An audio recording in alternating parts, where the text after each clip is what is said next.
Voorsitter, opgenote, baie dankie vir hierdie besonderse voorreg. En dit is my baie besonder, want ek kom in die Weskaap uit, ek kom van Bonnievale af, daar gebore groot geword, my familie is woonagtig nog in die Weskaap. En ek besef dat die van ons wat nog geloftedag hou en geloftedag vier is bitter. So ek hoop my boodskap vandag gaan die definitief inspireer en motiveer om sterk te staan. Ek kom vandag 'n bietjie met al my praatjies, verkies ek om met die jong mense te praat. En dit is belangrik dat ons nie net weet van die slag van Bloedrivier nie, want die slag het plaasgevind en is baie spesifieke konteks. En as ons nie die konteks verstaan nie, gaan ons die punt en die doel van geloftedag heeltemal mis. So, ek wil 'n bietjie vir die jong mense vra, wat beteken die woord Quo Vadis? Miskien moet ek vra die jong mense hiervan, kom ons sê 25 tot 16, sal julle 'n bietjie opstaan. Nou moet almal opstaan, reg.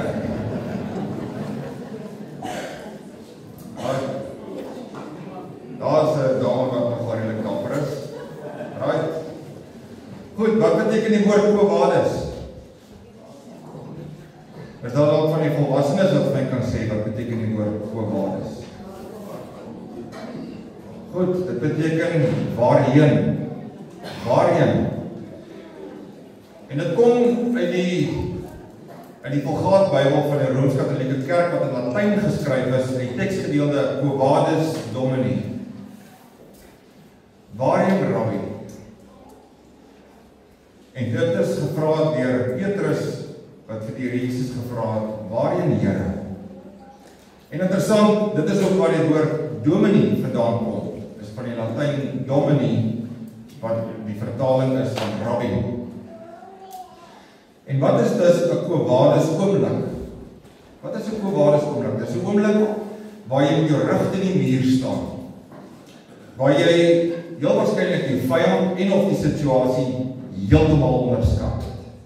En waar jou lewe heel waarskynlik op die spel is. En jy besef, daar is geen kans, menslik gesproke, dat jy hierdie situasie sal kan uitkom nie. En al wat 'n mens in so 'n Quo Vadis oomblik kan sê is, hier staan ons. Hier staan ons, die aanhef van die gelofte. Maar jy weet, dit is juis al hierdie Quo Vadis oomblikke wat die beslag aan die boerevolk gegee het. Quo Vadis oomblikke soos Martin Luther by die Ryksdag van Worms, Johannes Calvin toe die nagmaal wou bedien het en daar libertyne was wat gewelddadig teen hom wou optree. Prins Willem van Oranje op die voorrand van die 80-jarige oorlog. Dink aan die Sint Bartholomeus dag van vrees. En die skryfsel wat daaruit voortgevloei het, Bendikia contra Pyrenos. Dink self aan Jan van Riebeeck. Toe hy in moedeloosheid in 1654 op die strand gaan staan op sy knieë en die Here smeek, want sy sending was besig om totaal en al te misluk. En hoekom was Jan van Riebeeck se sending besig om totaal en al te misluk? Want die swaar reëns het die aangeplante groente weggespoel. Die koring is weggewaai deur die sterk suidoosterwind. Die Hottentotte het al hulle vee gesteel. Nie van hulle vee nie, al hulle vee gesteel. Dit was die koudste winter in mense jeugenis. Die mense het in tente gebly en daar was selfs sneeu op Tafelberg. Daar was nie eens genoeg kos vir die mense nie, so by so dat hulle bote moes stuur, Saldanha Baai toe, selfs Madagaskar en Sint Helena toe, nie Sint Helena Baai nie, Sint Helena die eiland, om kos te gaan haal, om pikkewyneiers te gaan uithaal, sodat hulle kon oorleef. Stel jouself dit voor. Elke aand moes hulle sien hoe die Hottentotte, die Khoikhoi se vure al nader en nader en nader aan hulle tente kom. En dan het die Hottentotte nog gegaan en hulle die beesmis uitgebrand, sodat die Hollanders nie gewasse kon aanplant en die beesmis as bewesting kon gebruik nie. Daar is verhale van waar die hottentotte die blinkknope van die kinders se klere afgeruk het. Ander Quo Vadis in ons volkse geskiedenis is dink aan Vegkop, 1836, Bloedrivier, 1838 en Paardekraal, 1880. Maar dis juist hierdie Quo Vadis oomblikke wat ons gemaak het wie ons is. So ek wil weer vir die jong mense vra, wie is ons? Wie is ons? Enige iemand, wie is ons? Afrikaans is blanke Suid-Afrikaners. Is dit wie ons is? Boere.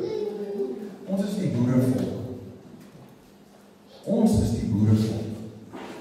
Maar wat beteken dit? Ons moet dit kan kwalifiseer, en ek gaan nou 'n paar groot woorde gebruik, en dan gaan ek dit 'n bietjie verduidelik. Ons is die boerevolk, want ons is Calvinisties van geloof. Ons is gereformeerd in lewens- en wêreldbeskouing. Ons is protestants in beginsel. Ons is Europeërs van afkoms.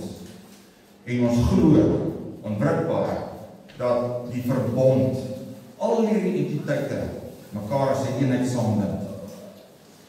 En ons staan vandag hier voor die heilige God om ons gelofte te hernie. En in hierdie oomblik herbevestig ons identiteit. Weer is dit baie groot woorde, maar kom ek verduidelik. Wat beteken dit as ons sê ons is Calvinisties? Wat beteken dit? Enige iemand. Wat beteken dit as ons sê ons is Calvinisties?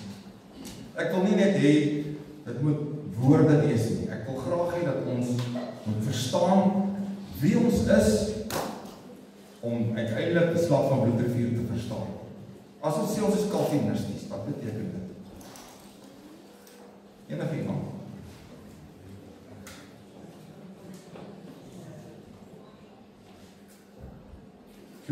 Dominee is 'n sendingveld. Calvinisties beteken ons glo in die belydenisskrifte en dat die belydenisskrifte waar ons glo onwrikbaar met die Bybel ooreenstem. En wat is hierdie belydenisskrifte waar ons glo? Ons glo in die 3 formuliere van enigheid, wat die Heidelbergse Katekismus, die Dordtse leerreëls en die Nederlandse geloofsbelijdenis is. En ons glo in die 3 ekumeniese geloofsbelijdenisse, die apostoliese geloofsbelijdenis, ons glo in die belijdenis van Nicea en die belijdenis van Athanasius. En ons is Calvinisties omdat ons sê ons 'n die drie enige verbondsgod aanbid, wat verbonde oprig met sy kinders, soos die genadeverbond, die skepingsverbond, die reddingsverbond. Dink maar aan die nagmaal, is 'n verbondsmaal. Die huwelik is 'n verbondshuwelik. Die Christelike onderrig is nie Sondagskool nie, dis verbondsonderrig. En ons glo dat Abraham die verbondshoof is, die hoof van die verbond is. Dit is dan Calvinisties. En as ons sê ons is gereformeerd, wat beteken dit? Gereformeerd beteken ons keer terug na die woord van die Here. En veral in 'n wêreld waar ons vandag leef, is mense baie gedrewe met gevoelens. Ek voel so, ek voel dat. Maar ons moet dit wat ons gevoelens is, kan rig volgens die woord van die Here. Dit is wat gereformeerd beteken. Wat beteken protestants? En ek wil graag hier aanbeveel dat jy die skryfsel gaan lees, Benedictio contra Tyrannos, wat op die naand van die Sint Bartholomeus nag van vrees geskryf is, waar duisende protestante op wreedaardige maniere vermoor is. Wat is die beginsel van protestantsheid? Dit sê, ons eerste verantwoordelikheid en gehoorsaamheid, liefde en lojaliteit is teenoor God. Dan teenoor mense en regerings en gesag wat oor ons aangestel het. Die eerste gehoorsaamheid is aan God. Protestants beteken ook, dat wanneer daar teen die woord van die Here opgetree word, dan beteken dit ons staan op en ons protesteer. Nie soos die rooiberry brigade vandag dit doen nie. ordelik, georden, maar ons protesteer. En wat beteken verbond? Wat beteken verbond? Wat is verbond? Verbond is nie net 'n transaksie nie, en ek sê dit met alle respek, waar jy vir die Here sê, Here, doen dit en dit vir my, dan sal ek dit en dit vir u terug doen. Dit is nie 'n verbond. So maklik is dit nie. 'n Verbond is 'n baie ernstige saak. Baie ernstig. Hoekom? Want ons moet besef dat wanneer 'n verbond aangegaan word, soos die gelofte verbond van bloedrivier en paardekraal, en die verewiging van gelofte, moet ons onthou, ons staan voor die heilige verbondsgod. Tweedens, verbond is 'n heilige ooreenkoms. Dis nie net 'n somare transaksie nie. Ons bely dat God die initieerder van daardie verbond is. En ons is gewillige, maar verantwoordelike partye tot daardie verbond. Verbond beteken ook dat ons kinders by daardie verbond ingesluit is. Dink maar aan die doop. Dis die verbondsdoop. Ons kinders is daarbey ingesluit. En laastens, verbond beteken ook, as ons lees in Deuteronomium 28, dat die nakoming van daardie verbond bring seën, maar 'n vloek vir ons en ons nageslag as ons dit verbreek. Verbond is 'n baie ernstige saak. Ons voorouers het die ernstigheid van hierdie verbond verstaan. Hier staan ons. So wanneer ons hierdie woorde vandag en ons kinders in die toekoms elke jaar hierdie woorde op ons lippe neem, waar die gelofte bevestig word, moet ons onthou voor wie ons staan. Ons moet onthou wat ons beloof. Dit dan die inleiding. Ek wil net vandag ombeweeg na die Zulus toe, om die konteks van die slag bietjie beter te verstaan. Die Zulus was 'n baie klein Nguni-stammetjie gewees. En die Nguni-stamme in Natal het uit verskillende klein nomadiese groepies bestaan. En toe het Shaka opgestaan. En Shaka het begin om een stam aan die ander stam aan te val, die mans te vermoor en die vrouens en kinders by sy Zulu nasie in te lyf, en so het hy 'n geweldige, magtige, groot Zulu-ryk gebou. En Shaka was 'n briljante militêre strateeg. En so by so dat selfs die Britse regering in die Kaap bang was dat Shaka die Kaapkolonies kon binnenval. En daarom het hom die naam gedoop, die Swart Napoleon. Shaka het sy regimente en sy weermag baie goed georganiseer. Hy het sy weermag georganiseer in regimente van ongeveer tussen 900 na 1000 impies per regimente. Impie is 'n Zulu soldaat. En elkeen van die regimente het onder bevel gestaan van 'n Induna, 'n generaal. Elke regiment het 'n unieke naam gehad, so het jy byvoorbeeld gehad die Imposlos en die Isijosi, die wilde bye. Elkeen van hierdie pronkregimente het 'n baie besonderse naam gehad. En toe het hy ook die reëling ingestel dat as jy 'n swart as jy 'n onervare kryger is, dan dra jy 'n swart skild. En naarmate jy meer en meer gevegsondervinding opdoen, dan kan jy al hoe meer wit in jou skild toelaat totdat jy uiteindelik heeltemal 'n wit skild het. En dan hoe die Zulus aangeval het is, hulle het die wit skilde gebruik as die sentrum van die hoofmag en dan die reserve, tipies die kop van 'n bees. En dan die swart skilde was gebruik as die horings. So wanneer hulle 'n vyand aangeval het, was dit die sterk jong manne se verantwoordelikheid wat die horings van die kop gevorm het om die vyand te omsingel en om in te sluit sodat die wit skilde kan kom en korte mette met die vyand kan maak. Die swart skilde het ook veroorsaak, sy insluiting het ook veroorsaak dat die mag wat aangeval word kon nie versterkings van buitekant af kry nie. Belangrik ook is dat Shaka het gegaan en die skilde gaan groter maak en hy het weggedoen met werk Assegaai. Ek het gesê, dit is net 'n lafaard wat sy Assegaai weg. Jy moet 'n man wees. Jy moet jou Assegaai met jy in jou opponent se ribbes indruk. En daarom het hy die naam gekry van hierdie Konto, hierdie bynaam gekry Ikla. Dit is die nabootsel van die suigklank waar hy Assegaai maak as jy hom met jou opponent se lyf uittrek. Ikla. En die soldate verbied om sandale te dra en hulle moes kaalvoet oor dorings dans. En wanneer hulle aangeval het hulle met hulle knopkieries en Assegaai op hulle skildvelle geslaan, gefluit, gedans en al die spronge in die lug gemaak en Lesotho geskree.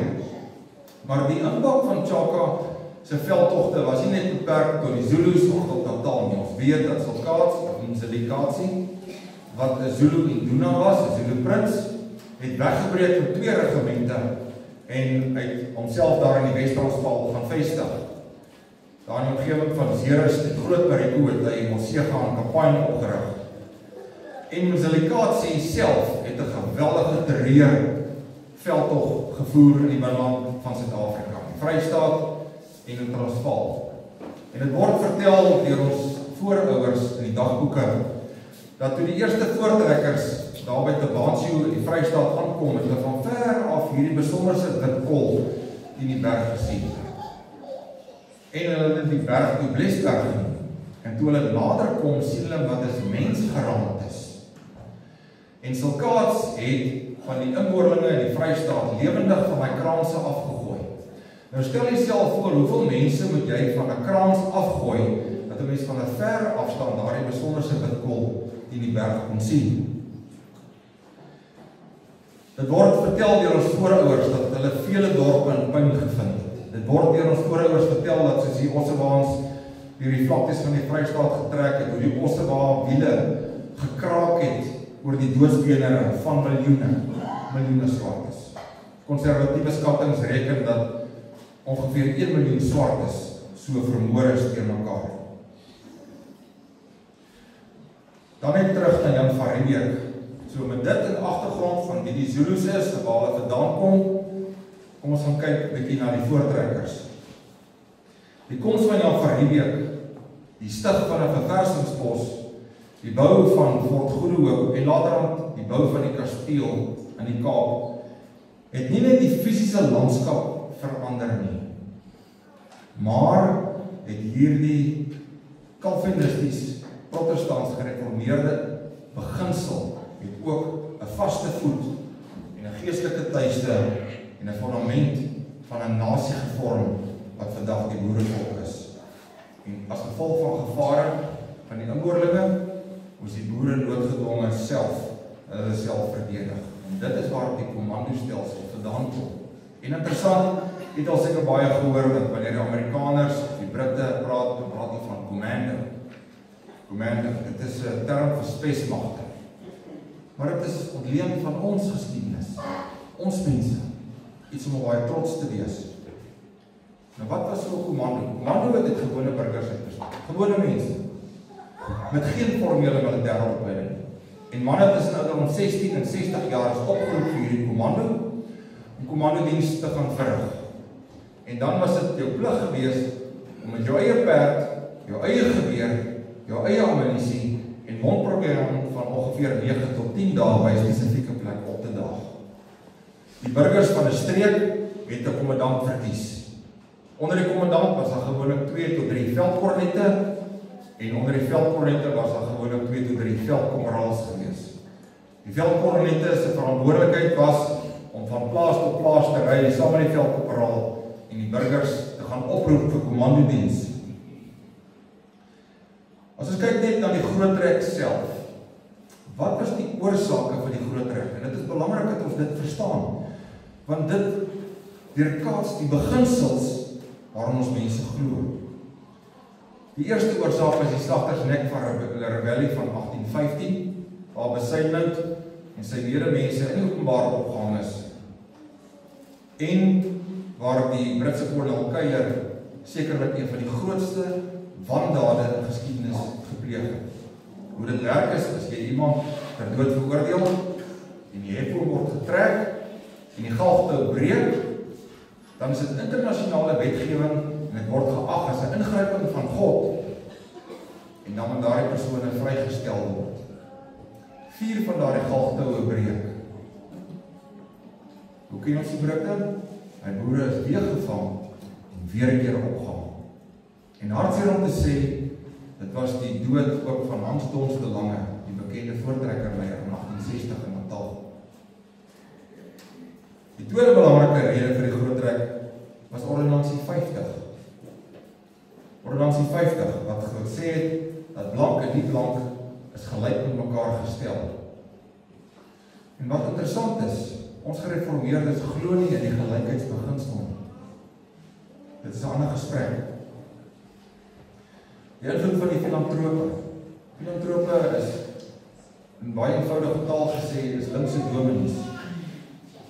Daar was name soos Dr. van der Kemp, James Reed en Dr. John Phillips, wat as leraars blaatant gelieg het in hulle korrespondensie aan die Britse regering.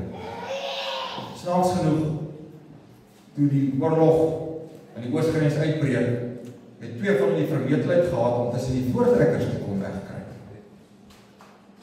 En toe hulle tussen die voortrekkers is, en hulle is nou lekker veilig te begin en die voortrekkers kritiseer oor wie hulle om wapens op te neem teen die Khoisas. Interessant, nee. Nog redes was die grensoorlog. Die derde grensoorlog was so erg dat van die voortrekkers moes gaan wegkruip het in die sneeuberge in die winter. Nou stel jouself voor, julle is almal boere teen mekaar in hierdie omgewing. Stel jouself voor, jy met jou plaas, jou diere en jou vee, wat jy net so los, en jy met jou vrou, jou kinders, tydjie was al swanger vrouens saam, wat in die winter in die berge gaan wegkruip vir die Khoisas. Die 6de grensoorlog was nog erger. 40 boere is vermoor, 456 plase afgebrand, 5700 perde gesteel, al 115.000 beeste en 162.000 skape gesteel. En wat gebeur? John Fairbairn, die skoonseun van Dr. John Phillips, die redakteur van die linkse koerant, die Commercial Advertiser, South African Commercial Advertiser, skryf, dis die boere se skuld. Dis hulle skuld. Hulle behandel die Khoisas sleg en daarom het ons hierdie situasie in die oosgrens. Dit het so gevaarlik geword in die oosgrens dat dit word vertel dat 'n Britse soldaat het dit net 5 minute uit 'n fort uitgewaag en brand toe genaal en is doodgemaak deur die Khoisas. Boonop is die kommandostelsel afgeskaf. Droogte, sprinkane en die versenkende hitte het dit bitter moeilik gemaak vir die boere. En hier is 'n belangrike beginsel wat ons boere van kennis neem. Stel jouself voor. Jy word opgeroep vir kommandodiens. Jy word nie 'n sent betaal daarvoor nie. Daar word beloftes gemaak, jy gaan betaal, ek dit eers sê. Dan slaap jy in die wind, in die weer, in die reën, en die koue slaap jy buite. Nou kom jy terug van kommandodiens af. Dan sê die Britte, ons gaan jy nie betaal nie. Plus, as dit nie erg genoeg is nie, jou eie beeste wat jy teruggevind het, moet jy terugkoop van die Britse regering af. Stel jouself voor. Stel jouself voor. Boonop, die vrystelling van die slawe het baie van die boere finansiëel geruïneer. Die passtelsel en die inboekstelsel is afgeskaf. Die passtelsel en inboekstelsel en die beweging van anderskleuriges op die oosgrens beheer. Mense kon nie net vrywillig rondloop waar hulle wil. Toe dit afgeskaf is, het jy begin rondlopery kry. En saam met rondlopery het daar strand uitgekom. En saam met daar strand uit het plaasaanvalle, plaasmoorde en diefstal begin toeneem. Klink dit nie bekend vandag nie? Ons voortrekkers het geen seggenskap gehad in bestuursake nie. En Brittanje het 'n beleid van verengelsing afgedwing. Boonop het die Kaapse Kerk gekom van daardie tyd en hulle het gesê, jy mag nie rebelleer teen die regering van die dag nie. Romeine 13 sê dit so. Al die voortrekkers word onder kerklike tug en sensuur geplaas. Met ander woorde, almal wat onder kerklike tug en sensuur is, jy mag nie jou kinders laat doop nie, jy mag nie nagmaal gebruik nie, want jy is onder kerklike tug en sensuur geplaas. Trouwens, het die Kaapse Synode gekom, heeltemal teen protestantse beginsels, gereformeerde beginsels in. En die Kaapse Synode het die leraars voorgeskryf en vir hulle gesê, as die voortrekkers trek, daai voortrekkers wat trek, mag julle nie vir oulaas met die doop of die nagmaal bedien nie. Mag nie. Interessant net, uit wie die gelofte gekom. Uit wie die gelofte gekom. Boonop, as die trek met die Drakensberge geen maklike taak, en ons weet het, het was moeilik, het was gevaarlik, waans omgeslaan, mense en diere is dood, buiten dit was daar wilde diere, groot troppe olifante en leeu's, en belangrik waarvan ons dalk nie weet nie, groot veldbrande in die Vrystaat, het die laars bedreig, en om die kers op die koek te sit, het daar handelaars gekom, wat die voortrekkers kom verkil het. Dit bring my by die slag van Vegkop, en ons moet die slag van Vegkop hier inbring, om beter te verstaan, wat by Bloedrivier gebeur het. Ons weet nie in die geskiedenis, wat die presiese datum in Oktober 1836 die slag van Vegkop plaasgevind het nie. Vermoedens is dit was die 30ste, 31ste. Maar wat gebeur het is, in Zilikasie die voortrekker laars by Vegkop, daarna by Hildbron aangeval. En toe die naderende Matabele mag gewaar word, het 3 boere, te wetende Floris Visser, Martinus van der Merwe en Martinus du Plessis, het by die laar verbygejaag, hulle vrouens en hulle kinders nie daar gelos, verbygejaag en weggejaag, wat het geglo, as nie 'n katse kans het die laar het gaan maak. En toe die vrouens en die mense wat in die laar was, die naderende Matabele sien, word het vertel dat die vrouens hysteries begin skree. Paniek het uitgebreek. En die groot paniek het gegaan oor, ons het nie genoeg ammunisie nie. Ons het nie genoeg kruit en koels om hierdie mag van ongeveer 6000 Matabeles aan te vat. Daar is maar net 32 tot 38 weerbare manne in daai laar. Wat gebeur? En hier is 'n baie belangrike beginsel wat ons moet leer. Sarel se leer is in die laar. En interessant ook, die jonge Paul Kreer, wat later aan president van die Transvaal sou word, was ook in die laar. Sarel se leer klim op een van die waans en hy sê vir die mans, ons gaan nou kniel, letterlik. Ons gaan kniel, ons gaan die lewende God aanroep. Want hierdie saak is 'n saak van God. En toe hy klaar gebid het, sing hulle Psalm 118. En ek wil graag vers 5 en 6 uitlig wat hulle gesing het. Stel jouself dit voor. Toe al die heidene my omring het, hulle laars om my opgeslaan, en hulle aan my opgedring het ek al in Gods naam weerstaan. Hulle het my omswerm soos bye, maar het soos doringvuur vergaan. Hulle het aangekom in breë rye, maar in Gods naam verslaan. Terwyl dit gebeur, stel jouself dit voor, gaan die Matabeles, hulle steek 1000 beeste dood. Hulle slag daardie beeste, hulle eet daardie rou vleis, hulle drink daardie rou bloed, ten aanskou van almal in daai laar, kinders, minderjariges, almal. Daar is geen sensuur nie. En na dit, gaan sit die Matabeles op die klippe en begin hulle die laaste gaaie begin hulle sluit.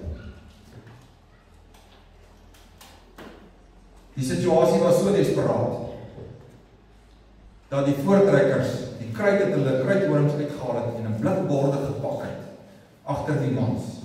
So die mans net 'n loper kan gryp met kruit, en het in die geweer kan gooi, en dat net met een stap kan vaststamp en skiet. Stel jouself voor, jy kan nie eers jou geweer behoorlik laai nie. Die kinders, 5-6 jaar oud, word byle uitgedeel. Want as die Matabeles aan die waans vat, om die waans op mekaar uit te trek, moet hulle die hande en die vingers van die Matabeles afkap. Stel jouself voor.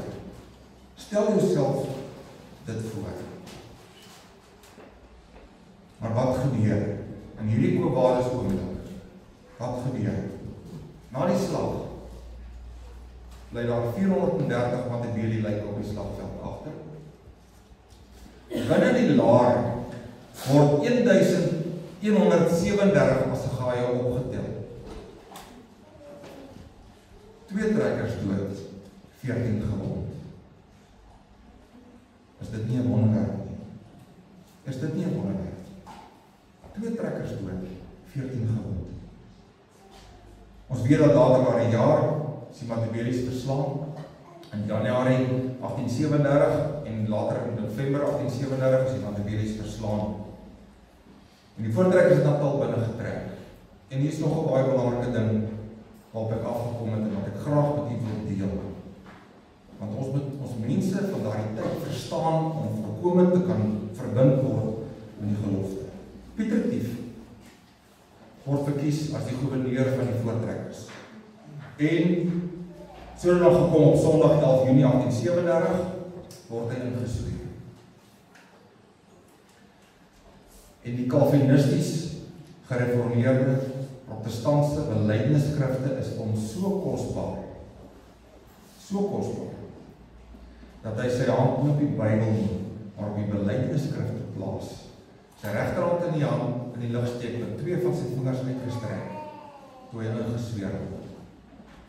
Hoe kosbaar was daardie belydenis nie van hom. Hoe kosbaar. En hy beloof, deel van sy inswering, beloof hy, dat hy die suiwer Calvinisties gereformeerde leer, die woord van die Here, die inbreuk en vervalsing sal beskerm, maar ook, baie belangrik, as 'n skat onder ons volk sal bewaar. Hoe kosbaar. Dit bring my by Dingaan. As jy van Pieter Tief praat, moet jy van Dingaan ook praat. Logiesverwys. Dingaan was die nuwe koning van die Zulus. Ons weet dat hy en sy halfbroer Moppa vir Chaka doodgesteek het op 'n verraderlike manier. En so Dingaan koning van die Zulus geword. Het 'n stad gebou met die naam van Umgungundlovu, wat beteken plek van die groot olifant. Dingaan self het 'n hut vir hom opgerig aan die bokant van die stad, waar hy oor sy eie stad kon uitkyk, en daar het hy en sy 300 vroue gebly. Laat nie vir dink aan sommige van die politieke leiers vandag nie. Dingaan was geweldig oorgewig en het 'n hele paar voortande gehad. Met ander woorde, as hy gepraat het, het hy altyd met sy hand voor die mond gepraat. En sy oë was bedek met 'n fraaie rooi sluier met fyn touwtjies wat oor sy oë gehang het, sodat jy nie sy oë kon sien nie. Buiten dit het Dingaan 3 jong kaal vrouens gehad wat hom persoonlik bedien het. En dan het Dingaan 'n tipe van 'n hofnar gehad wat allerlei snaakse kapriolle uitgevoer het. En as jy nog gelag het vir die hofnar, is jy se muur doodgemaak. Dan het Dingaan gehad 4 bedienis. Hy het 'n skilker gehad wat vir hom bier moes aandra, dan het hy 'n kok gehad wat vir hom kos gekook, dan het hy iemand gehad wat agter hom gestaan het met 'n skild en die skild oor sy kop gehou het sodat Dingaan in die skare weer kon sit. En dan het hy gehad die 4de persoon was 'n klonkie wat langs hom gesit het. En die klonkie het daar gesit met 'n bakkie. En dan het Dingaan gespoeg in daardie bakkie en dan vir een of ander sinister rede is daai spoeg aan die klonkie se lyf gesmeer. Na die moord op Chaka het Dingaan 'n paranoïese sadis geword en het die wreedaardigste teregstellings daar plaasgevind op die koppie Kwamatiwan. Die lyke is net so gelos by die roofdiere en Dingaan het aan die roofdiere verwys as my kinders. Hy het groot genade uitgeput om 'n vergrootglas te vat en gate in mense se arms te brand. As jy gehoes of keelskoon gemaak het in sy teenwoordigheid, is jy doodgemaak. En Robert Owen, die Skotse sendeling by Umgungundlovu, het geen volgeling van Christus kon werf. Na 10 jaar nie 'n enkele volgeling. En Dingaan het gesê, daai Jesus waarvan Robert Owen praat, ek is daai Jesus. Soos wat hy sê, daai Jesus aanbid moet word, so moet ek aanbid word. So ons weet, sonder almal van woorde, dat Pieter Tief is na Dingaan toe, 2 keer, waar hy die ruiltransaksie aangegaan het, en die gesteelde beeste van Sekondela terug te gee. En ons weet dat Pieter Tief op veranderlike manier verloor is. Het word vertel dat in Jan Bantjie se dagboek, dat die pad van Ommontlobo na KwaMatewaan was besaai met gebreekte knoppies. Selfs toe die voortrekkers in Desember daardie jaar daar aankom, kon hulle nog die pad van gebreekte knoppies sien. En ek wil graag vir julle aanhaal uit Jan Bantjie se dagboek. Jan Bantjie was die skrywer van die voortrekkers, wat hierdie dinge neergeskryf het. En ek lees vir julle, ek haal aan. Dis van Pieter Tief en sy manne, hoe hulle gevind is op KwaMatewaan in Desember van daardie jaar. Hulle hande en voete was met roue riemen nog vastgebonden. En byna alle lyke was in pen van een arm dik by hun fundamenten ingeslagen, sodat die punten by hulle borsting uitwaai. Aan die woorde, daai voortrekkers is geen pyl. Hulle is nie net doodgesteek. Die Pieter Tief self, sy borskas is lewendig oopgesny, en sy hart en sy lewer is lewendig uitgehaal, en Dingaan het opdrag gegee, dat dit begrawe moet word op pad, na Moordspruit waar die voortrekkers stillaars gestaan het. En so het dan gekom, dat op die donker maandoggend van 16 Februarie, val die Zulus, die niks vermoedende, onskuldige familielaars langs die Boespans rivier en Moordspruit aan, Bloukrans rivier. Het word vertel dat met sonsopkoms 'n ontsettende toneel van dood en vernietiging homself ontvou het. Want oral langs die Bloukrans en Boespans rivier het hierdie uitgebrande familielaartjies gestaan, waar die rook nog uitgeborrel het. Het word vertel dat die wit vere en die opgeskeurde beddegoed oral daar rondgelê het. Die bloedbesmeurde gras is aan mekaar vasgekoek. Het word vertel dat selfs nie eers honde, katte, hoenders of eende gespaar is nie. Uit hierdie brandende waans tap, die rooi bloed nog tot op die grond van onskuldige man, vrou en sy kinders. Aasvoels draai en sit op die lyke. Dit het die voortrekkers ongeveer 4-5 dae gevat om al die lyke by mekaar te maak en te begrawe. Die kinders, die babietjies se koppies, is die babie stukkend geslaan. Ander kinders, belangrik, is lewendig in stukke geskeur. En ek lees weer 'n aanhangsel uit Jan Bantjie se dagboek.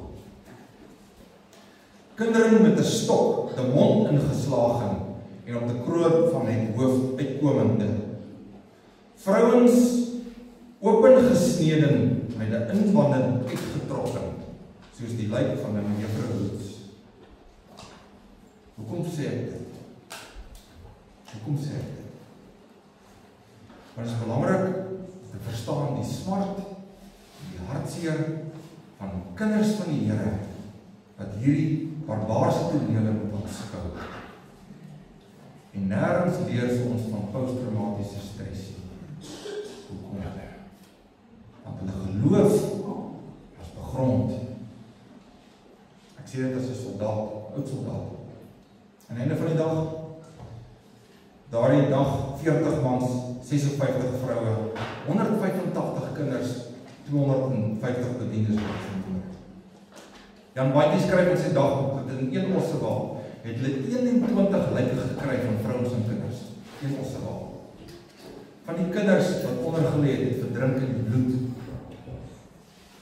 Stel jouself voor, die skape se rugvelle is tot by hulle ribbes afgesny, tong en stert is afgesny en so gaan staan.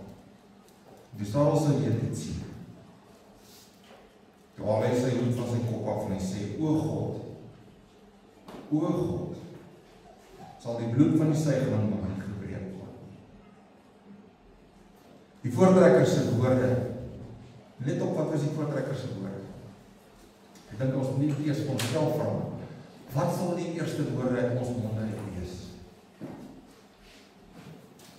Maar kom ons weet dit dan wat die voortrekkers se eerste woorde was.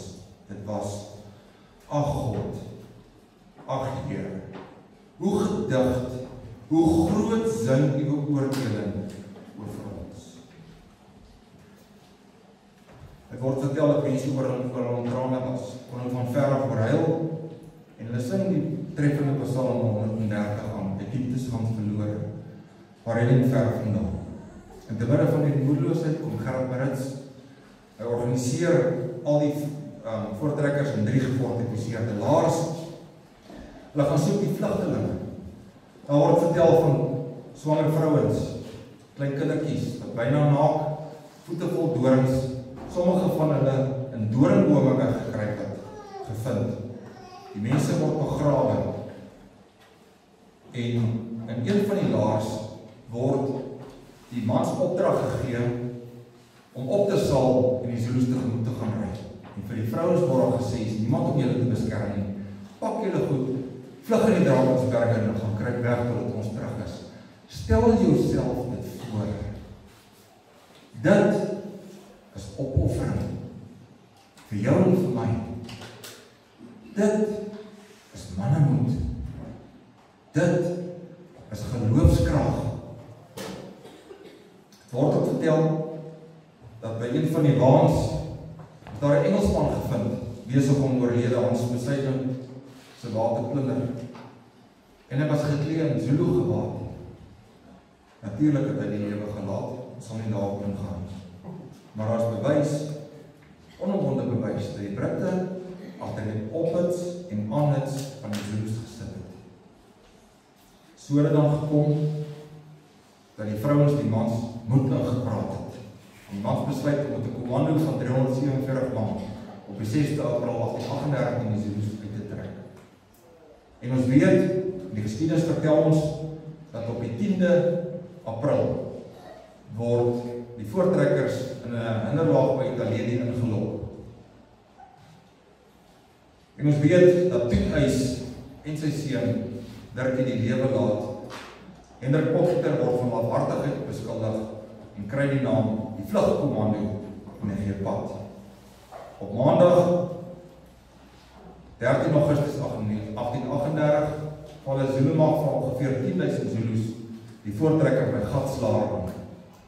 Die naam Gatslaar het sy naam daarvan gekry omdat die voortrekkers die waalaar getrek het in 'n baie groot gat, waarvan die stylwale deel van die verdedigingsperimeter van daardie laar gevorm het. En Koos Potgieter en Hans Tons de Lange het slegs met 75 man daardie aanslag van oor die 2 dae en 2 nagte aanhoudend afgeweer. En die voortrekkers het 'n baie belangrike les geleer. Dit is die waarde van 'n goed gefortifiseerde laar waar doringtakke gebruik is om onder en tussen die waans te pak, sodat die Zulus nie daardeur kan kom nie. Interessant is ook van die nagaanval, dat die Zulus het gras vasgebind aan lassegaaie, na die gras aan die brand gesteek en dit in die laars begin gooi, in die hoop om van die laar van die waans in die brand te steek en deur te kom.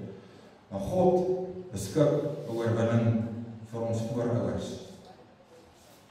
Maar die voortrekkers se moraal was baie laag. Hulle moed was gebreek.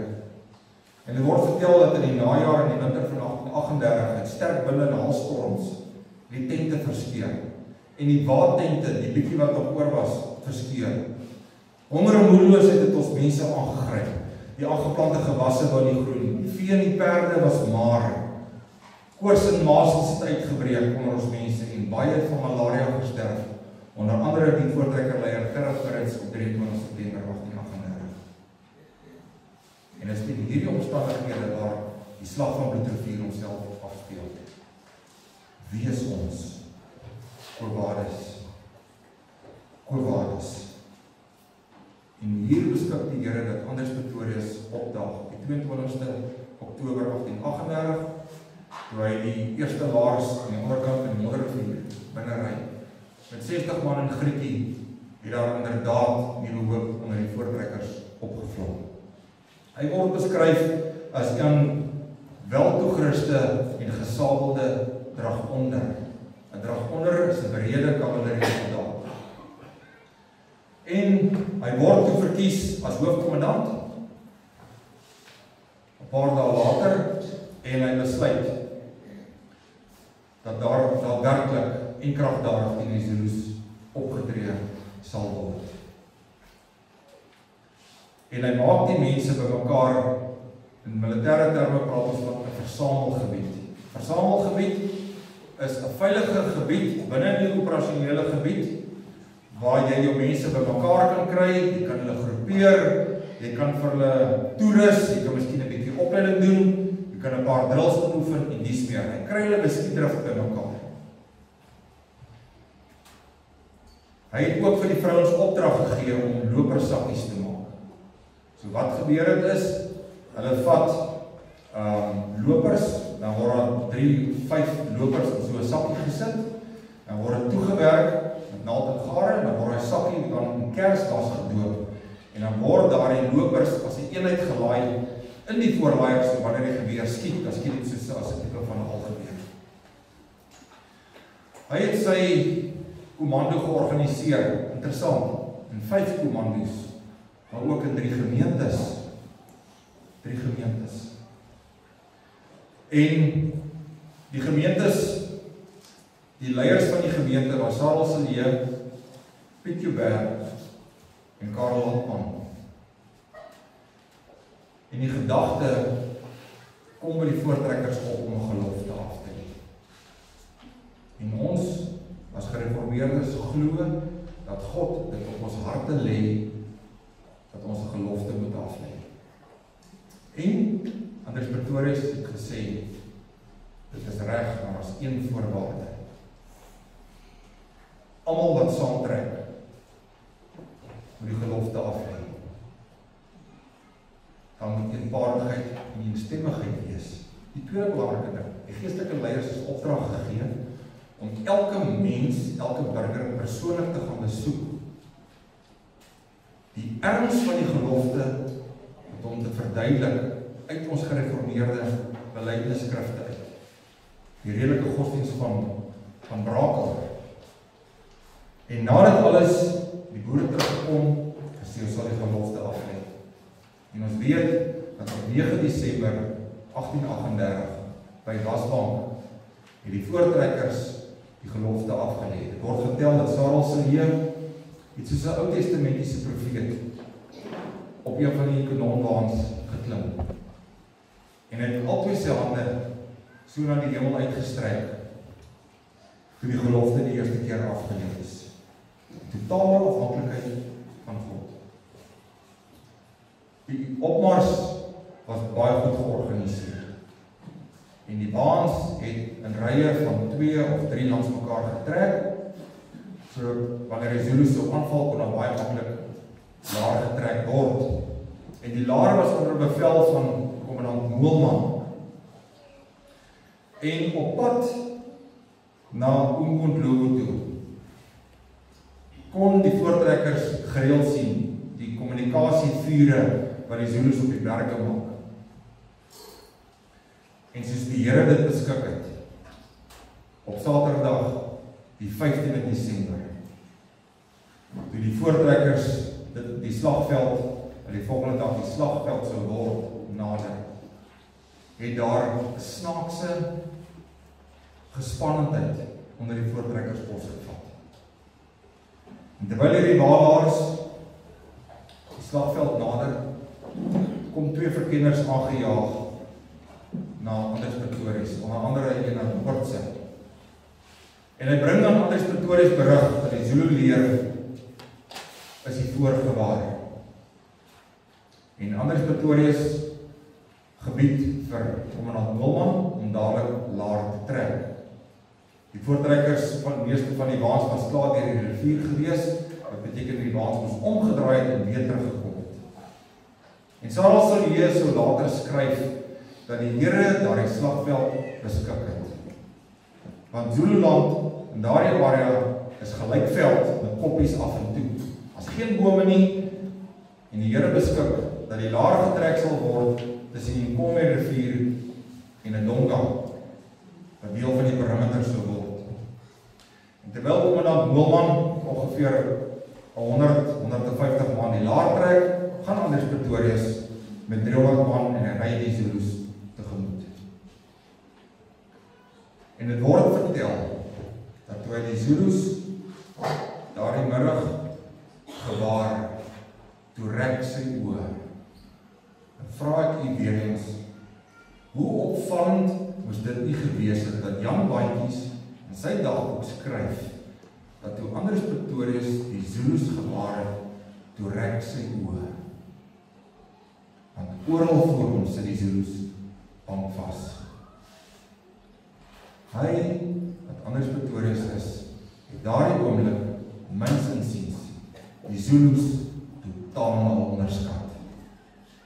En hy het besef, Corvallis.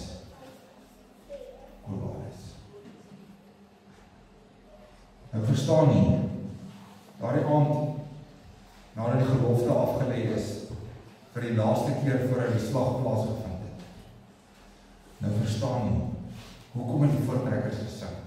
Psalm 38. Straf tog nie in ongenade. Hoekom het hulle gesing? Psalm 46. God is 'n toevlug in die nood, al dreig die vyand met die dood. Hoekom het hulle gesing Psalm 130? Die dieptes van verlore, van redding, ver vandaan. Ek besef, ja, ek had se kans, ons Here nodig. Het word vertel dat daardie aand, een van die boere geslaap het nie. Het word vertel dat die gedruis van die Zulu voete naderend tot die slagveld het geklink soos 'n wind deur die bome, geklink soos 'n rivier se water wat kabbel oor die klippe in die rivier. Het word vertel dat die Zulus geruik is, die vet wat hulle aan hulle lywe gesmeer het, en die voortrekkers geruik. 'n Historiese feit is, en dit maak my baie vies, as jy mens kyk na die Zulu getalle op die slag, dan word daar gesê nie 12 of 15.000 Zulus. Dit is totaal en al onwaar. Dit is onwaar. Die historiese feite is, daar was 36 Zulu regimente op daardie slag. En sodat ek verduidelik het, in 'n Zulu regiment is daar 900 tot 1000 Zulus. So wat is die totaal van die Zulus? Tussen 34 en 36.000 Zulus. Hoeveel weerbare kanonne? 464. 3 kanonne, jy weet, 'n Griekie, en Weeskind, en Anders Pretorius se persoonlike kanon, 'n 3 pond. Die Here beskik daardie nag dat die waalaar verdwyn. Die Zulus kry nie die laar nie. Hoe is dit moontlik? Daar dan kersse buitekant, die voortrekkers van kersse aan die sweepstokke laat hang, sodat as die Zulus in die nag so aanval, dat hulle die voorste visier van hulle voorleiers kon sien en die laar effektief kon verdedig. Hoe kon die laar wegraak? Maar God beskik dat die laar van die Zulus wegraak. En dit is interessant wat die Zulus doen. Met aanhoor van die gesange van die voortrekkers, waar die lewende God ingeroep word, sing die Zulus en antwoord terug. Môreoggend gaan ons julle laars en julle waans gaan ons uitbrand, dit gaan as wees. Ons gaan julle vermoor. En hulle sing van huldeblyke oor hulle God Dingaan. Ons weet, daardie nag, daar 'n digte mis opgekom. En die voortrekkers was bitter bekommerd. Stel jouself voor, jy's in 'n Corvallis oomblik, en die entiteit waarmee jy jouself moet verdedig, jou geweer, weet jy nie of hy gaan skiet die volgende oggend nie, as gevolg van die mis, en die kruit wat gaan nag word. Stel jouself dit voor. En die Here beskik dat daardie misbank opklaar in die westelike rigting, en 'n helder sonskyndag breek aan. Maar met die verdwyn van die mis, die voortrekkers gesien dat die Zulu leer 40 tree van die laar. Weet jy nou is 40 tree? Net 'n bietjie verder as die saal. 40 tree van die laar. Sit die Zulus bankvas, ry op ry van 40 meter tot op 1000 tree volgens Jan jantjies vandag. Bankvas. Staan op die een knie, skild in die een hand, as 'n gaai in die ander hand, reg om aan te val. En Andries Pretorius skiet die eerste skote. En ons weet wat met die slag gebeur het, en dat die Here op 'n wonderbaarlike manier vir ons die oorwinning gegee het. En een van die groot wonderwerke van die slag vir my was, wat een van die Zulus het na die tyd vertel, dat hy was deel van die Zulu-impies wat die Laar moes aanval. En hy praat van, daar was hierdie wit perde gewees. Hy sê, ons was nie bang vir die voortrekkers en die voorleiers nie. Ons het voorleiers geken, ons het voorleiers gekry by die Engelse, ons het Pieter Tiefel as 'n voorleiers gevat. Ons het geweet wat 'n voorleier kan en nie kan nie. En dis hoekom die Zulu leer reg voor die hooflaar in twee verdeel het. En in wanorde uit mekaar het gevlug het. En dit laat mense dink, die woord van die Here waar hy die Amalekiete ook so verdryf het. En weet jy dat daar meer Zulus van Bloedriviere af op pad terug onmoedloop dood is, as wat fisies by die slagveld gesien het. Daar word vertel dat 10.000 Zulus dood, deur die Zulus self. Maar die Zulu lyke wat buite die Laar opgetel is, was maar ongeveer 3.000 na 3.500. Dan gaan weet ons, uit aanhoor van die aantog van die voortrekkers, het is sy eie stad in die brand gesteek, en die wijk geneem na Swaziland, waar hy wreedaardig deur die Swazis vermoor is. Die voortrekkers kom op die 20 Desember by Umundlugo aan. En hier is vir my een van die besonderse fondse wat hulle daar gevind het. Natuurlijk het hulle die lyke van die mense daar gekry. Maar wat vir ons van betekenis is, toe hulle Retief sy leertas oopmaak, toe kry hulle binne die leertas die akte van oordrag, ongeskonde. Ongeskonde. Dit lê van 7 Februarie tot 20 Desember in 'n leertas in die oop veld. Die wind, die weer, die water. Het is asof die Here vir ons daardie akte van oordrag bewaar het en vir ons in ons hand omgegee. Dit word vertel dat toe hierdie akte van oordrag voorgelees is, toe loop daar louwarm trane oor hy hele komando se wange.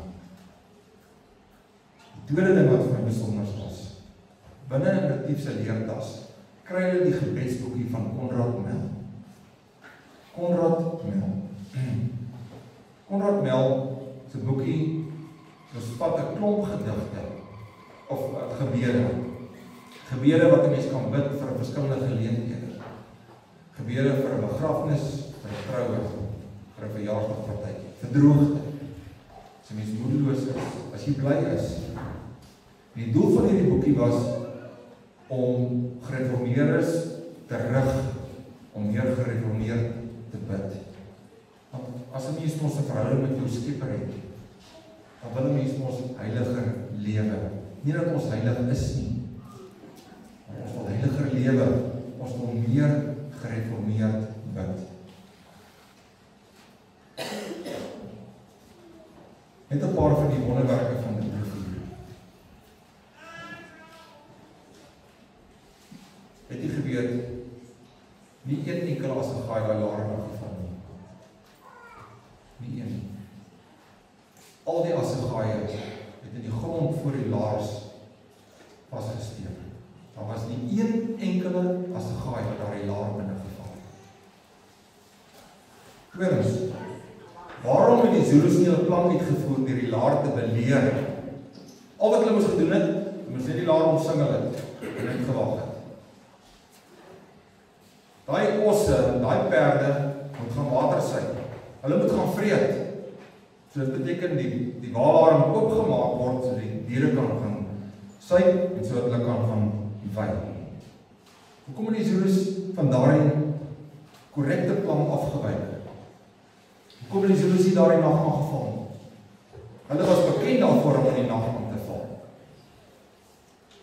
Waarom het die Zulus nie hulle werkmaatskappye tussen die osse ingegooi nie? Want jy weet, as 'n os bloedryk, dan raak hy van sy kop af.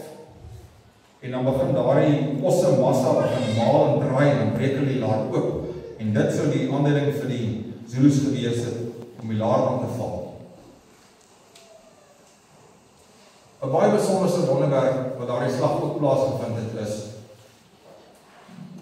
Andries Pretorius was bekommerd toe daar 'n onderbreking, 'n pouse in die Zulus se aanval plaasvind, was hy bekommerd dat die Zulus die laar gaan beleer en hierdie situasie gaan uitwaag. En Andries Pretorius wat die Zulus uitklop dat hulle tot die aanval oorgaan. En hy gaan stap na sy persoonlike kanon toe, die 3 ponder, en hy sê vir hom, rig die kanon daar op die Zulus, op die witskilde wat ongeveer 2000 meter daar weg staan. Nou daai kanon kon net 1350 meter ver skiet. Daai witskilde sit 2000 meter weg. Die kanoniers gaan, hulle sit klip onder die wiele, boer maak ons maar 'n plan, né? Sit klip onder die wiele, laai vir hom 'n dubbellading kruit en hulle skiet een skoot en dis al skoot wat die kanon na hele slag geskiet het.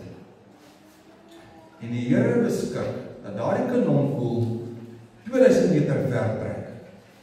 En 2 van die Zulu prinse en 'n paar van die Lunas het lotte getref. Hoe gebeur dit? Sommige net 'n skoot afvuur en dit gebeur. En dit het die gevolg gehad dat die witskilde opgestaan het en in 'n ongeorganiseerde bondel die laar aangeval het. 'n Belangrike ding net ook.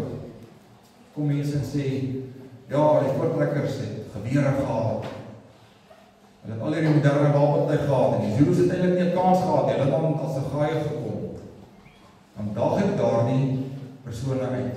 Kom ons kyk net na die slag van Isandlwana wat plaasgevind het op die 22ste Januarie 1879.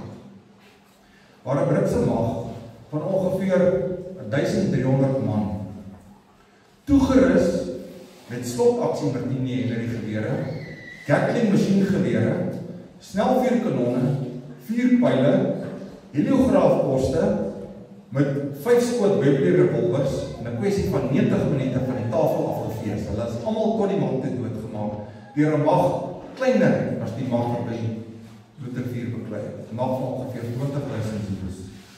Hoe verklaar 'n mens dit?